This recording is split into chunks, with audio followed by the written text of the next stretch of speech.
I'm going to be discussing covalent bonding. A covalent bond is the bonding that occurs between non-metallic elements.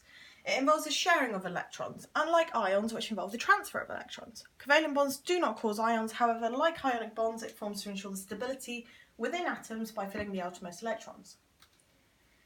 Including the types, there are single, double and triple. There can be more than one pair of electrons shared between atoms. One pair of shared electrons form a single bond, like a hydrogen bond, between two hydrogens. Two pairs of shared electrons form a double bond. This can be found in carbon dioxide between the carbons and the oxygens. Three pairs of shared electrons form a triple bond. This can be found in a pair of nitrogen atoms. In some cases, the pair of electrons can come from only one atom, and this is called a dative covalent bond. And an example would be NH4, in which the nitrogen provides both electrons for one of the bonds with hydrogens. So, an example of a single bond is CH4. Methane is an example of, a single bond. Each hydrogen is bonded to the carbon by sharing one electron from each atom.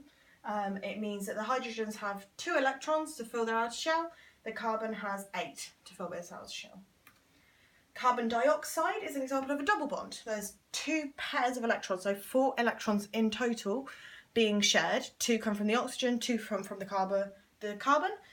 For that reason, each one has 8 electrons in its outer shell. NH4 is an example of a dative covalent bond. The nitrogen is providing both electrons in this bond right there.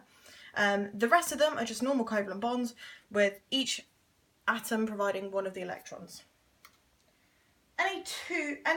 Nitrogen is an example of a triple covalent bond. There are 3 pairs of electrons, a total of 6 electrons shared in order for the outermost electrons to be shared, to be filled, in which case is, again, 8. As you can see, 2, 4, 6, 8. The end.